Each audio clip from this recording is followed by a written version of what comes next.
జీవితంలో జరిగిన సంఘటనలకి మన వ్యాపారానికి ముడిపెట్టద్దు. ఏదో సీరియస్ గా డిస్కస్ చేస్తున్నట్టున్నారు. Anything wrong?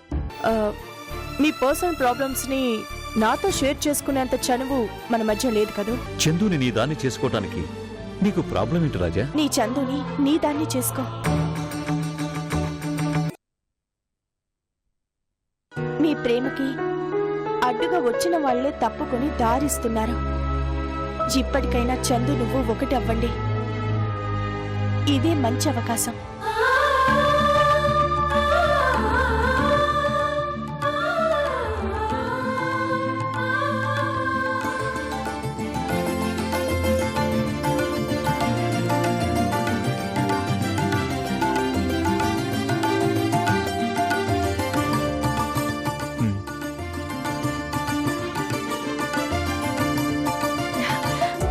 మబ్బులు తొలగిపోతున్నాయి. చీకటిని చీలుస్తూ సూర్యోదయం కాబోతోంది. చందు, నీ కష్టాలన్నీ తీరిపోయాయి.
రాజా, రా రా రాజా, కూర్చో.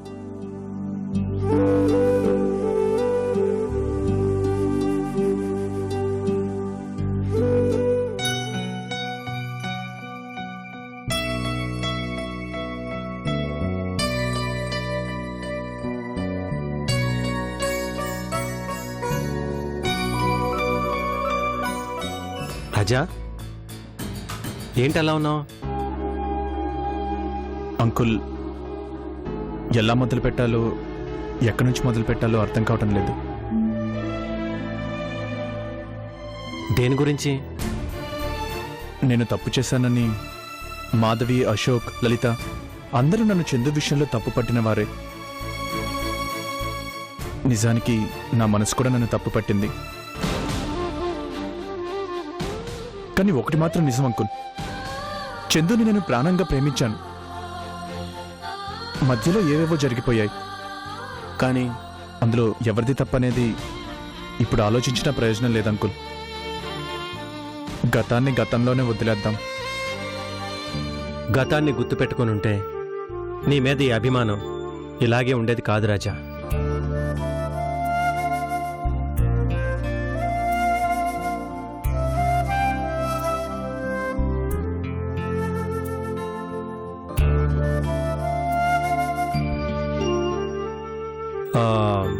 ఏదో చెప్పాలనుకుంటున్నావు నువ్వు.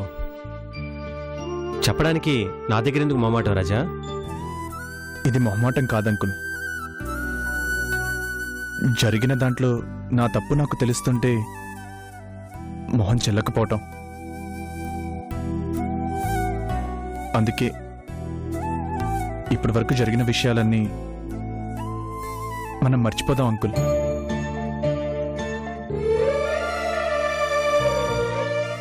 మీకు అభ్యంతరం లేకపోతే చందుని నాతో పాటు తీసుకెళ్తాను.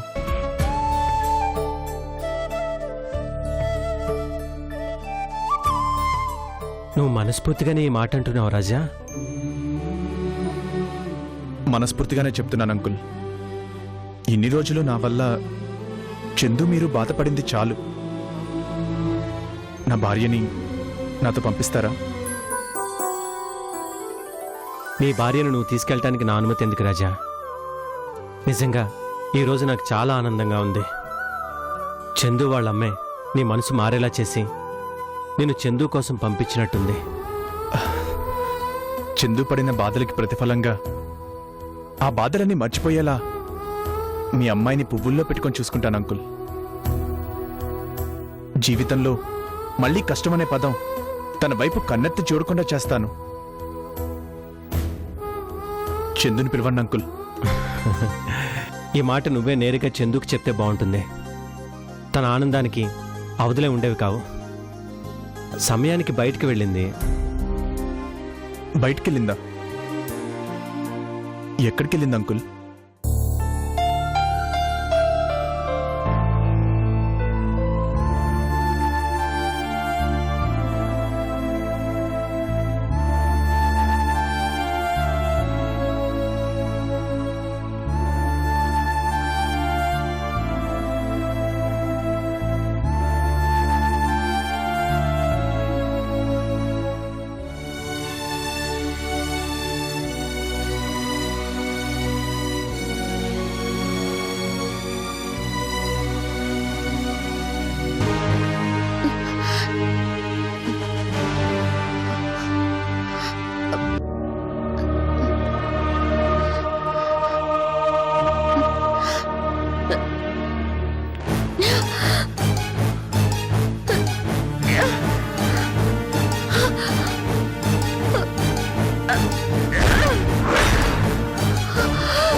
అమ్మాయి అమ్మాయి అమ్మా అమ్మా ఏమైందమ్మా? అయ్యో స్పృహ తప్పినట్టుందయ్యా.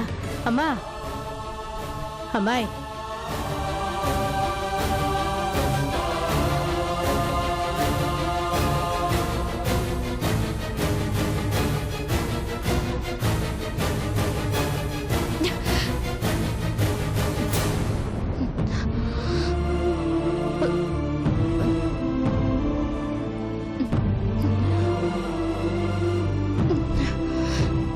ఏమ్మా ఏమైంది? కళ్ళు తిరిగాయా? అవునండి, ఉన్నట్టుండి ఏంటో ఇలా అయిపోయింది. ఎండలు బాగా ఎక్కువగా ఉన్నాయి, అందుకే కళ్ళు తిరుగుంటాయి. మంచినీళ్ళు తాగమ్మా.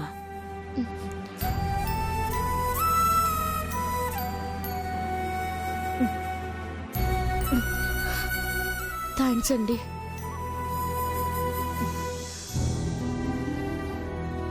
వెళ్తాను. జాగ్రత్తమ్మా.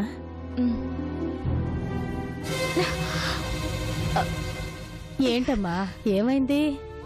తలనొప్పిగా ఉందండి. ఏదైనా టాబ్లెట్ వేసుకుని ఇంటికి వెళ్ళమ్మా. ఆటోను పిలవనా?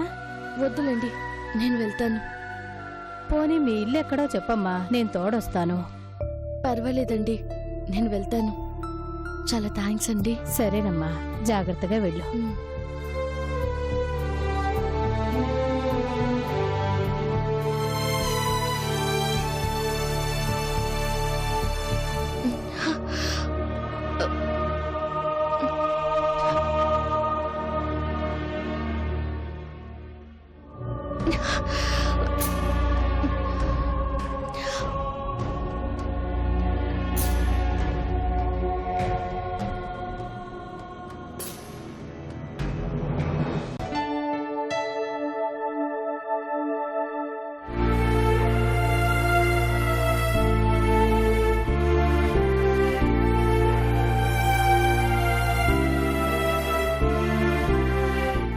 ఎక్స్క్యూజ్ మీ, చెప్పండి, ఏం కావాలి?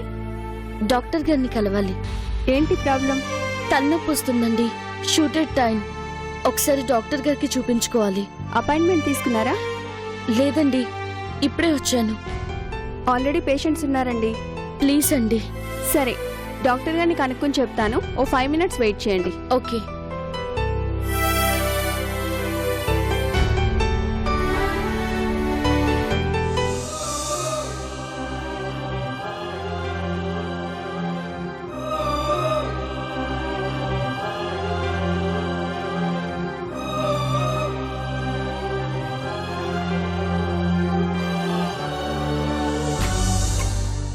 ఎక్స్క్యూజ్ మీ మేడం, డాక్టర్ గారు రమ్మంటున్నారు.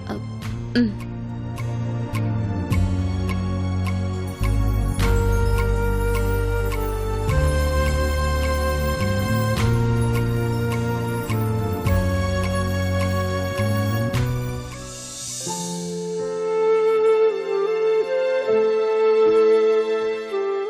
Excuse me doctor. రామ్మా, కూర్చోమ్మా. చెప్పమ్మా, ఏంటి ప్రాబ్లం? తలనొప్పి డాక్టర్, విపరీతంగా ఉంది. ఇందాకున్నట్టుండి కళ్ళు తిరిగి రోడ్డు మీద పడిపోయాను.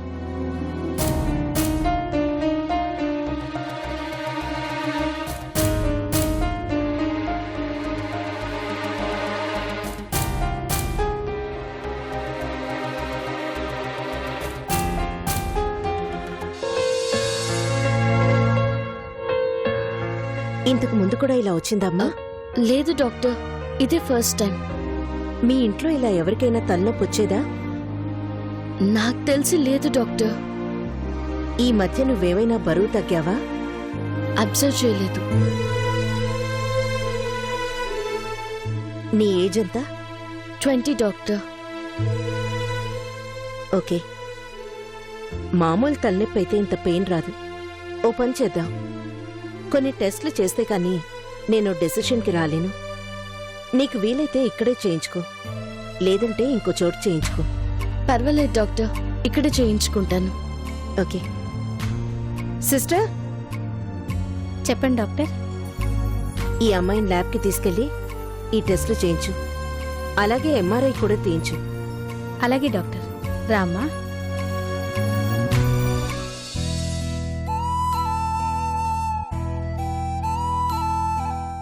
రామ్మా.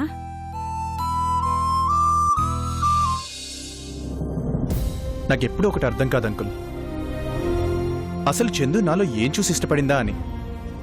నేను వైలెంట్గా బిహేవ్ చేస్తూ దాదాపు వీధి రౌడీగా ఉన్నప్పుడే అంతగా అభిమానించింది. ఏనాడు నన్ను తప్పు పట్టలేదు. ఇంటా బయట ఎక్కడా పల్లెత్తి మాట కూడా నా గురించి పొరపాటుగా అనలేదు. నేనెంత ఫూలిష్గా బిహేవ్ చేశానో నాకిప్పుడు అర్థమవుతుంది అంకుల్. తనదెంత గొప్ప మనసు గ్రహించాక క్షణం కూడా ఆగలేకపోయాను. గతమంతా ఒకసారి గుర్తు చేసుకొని ప్రతి సంఘటన చూస్తే నిజమైన ప్రేమకు చందు నిలువెత్తు సాక్ష్యం అనిపించింది. తన ప్రేమ ముందు నేను తేలిపోయాను. తను హిమాలయ పర్వతంలా స్థిరంగా నుంచునుంటే నేనొక చిన్న బండరాయిలానే మిగిలిపోయాను. కానీ ఈ రాయికి ఒక మనసుందని, అది ఇంకా చందునే ప్రేమిస్తుందని ఆలస్యంగా తెలుసుకున్నాను uncle.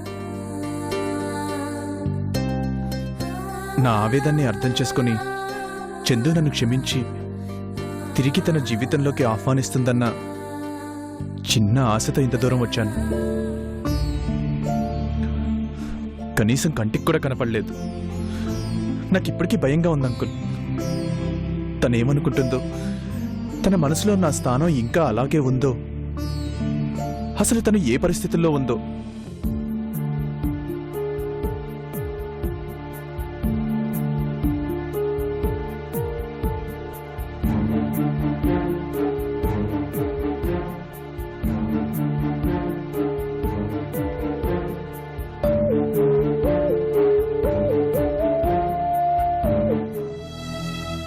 Doctor MRI report.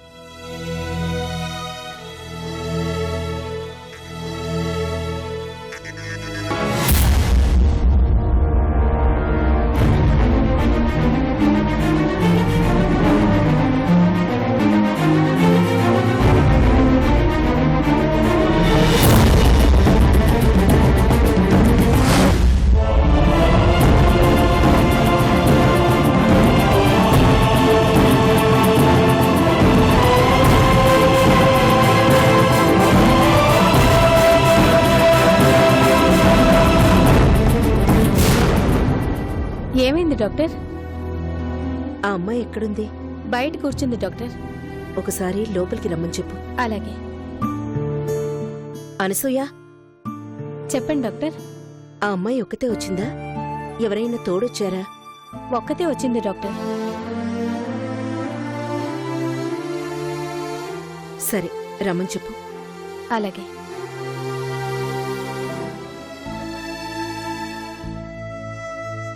Doctor గారు మిమ్మల్ని రమ్మంటున్నారమ్మా. అమ్మయ్య, పిలిపొచ్చిందా? చాలా సేపటి నుంచి వెయిట్ చేస్తున్నాను. పదండి పదండి.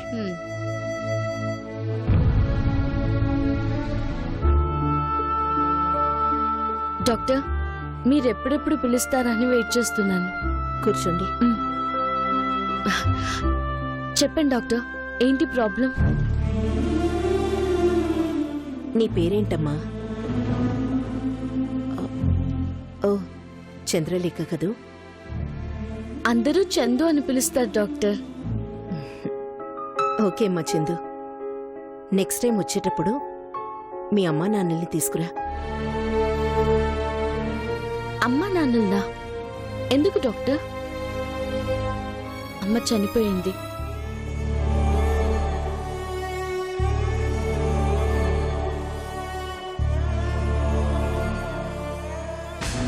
మా నాన్నగారిని పిలవాలి అంటున్నారంటే అసలేమైంది డాక్టర్? చెప్పండి. ఏం లేదు, ట్రీట్మెంట్ గురించి మాట్లాడాలి. ఆ విషయం పెద్దవాళ్లతో మాట్లాడితే మంచిది కదా, అందుకే రమ్మని చెప్తున్నాను. అంటే డబ్బుల గురించి మాట్లాడడానికా డాక్టర్? ఎంత ఖర్చు అవుతుందో నాకు చెప్పండి. అది చేయించుకోవాలో వద్దో నేను డిసైడ్ చేస్తాను. ఎందుకంటే మా డాడీని ఇబ్బంది పెట్టడం నాకిష్టం లేదు. లేదమ్మా, ముందు మీ డాడీని రమ్మని చెప్పు. ఆయనతోనే మాట్లాడాలి. ఎందుకు డాక్టర్ అంత ప్రెషర్ చేస్తున్నారు? నాకు చెప్పండి, పర్వాలేదు. Any problem?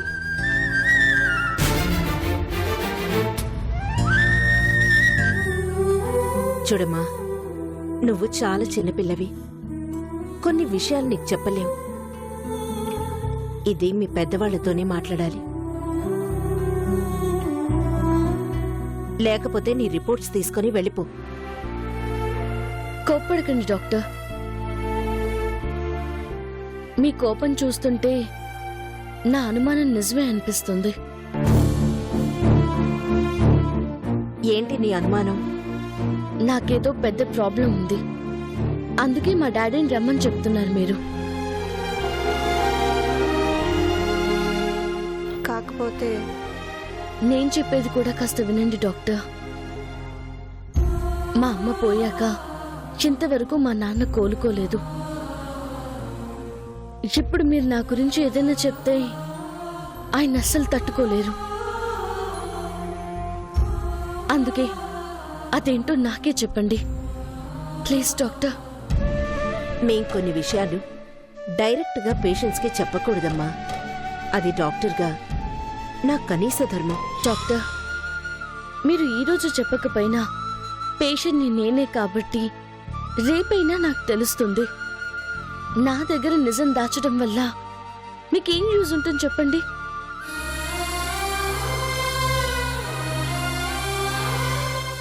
నేనందరిలాంటి అమ్మాయిని కాదు డాక్టర్. ఏదైనా తట్టుకోగల శక్తి నాకుంది. ప్లీజ్ చెప్పండి డాక్టర్.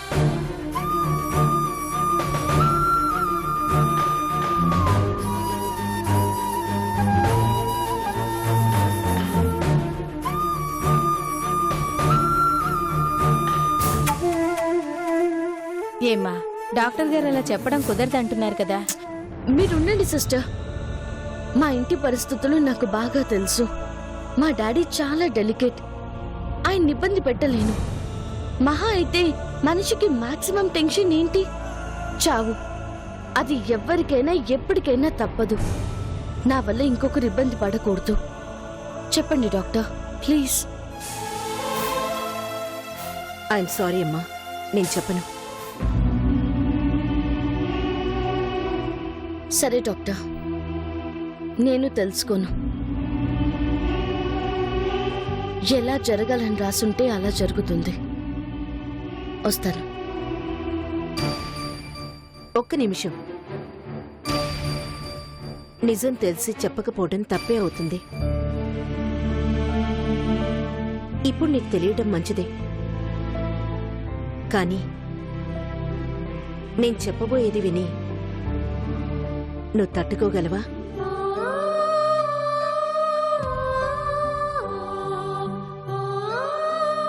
పర్వాలేదు మేడం, చెప్పండి.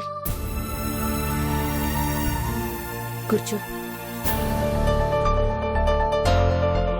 ఏమని చెప్పాలో కూడా నాకేమీ తోచడం లేదు. సూటిగా చెప్పండి. నీకొచ్చిన జబ్బు పేరు గ్లియోబ్లాస్టోమా మల్టీఫార్మ్. ఇది ఒక రకమైన బ్రెయిన్ ట్యూమర్.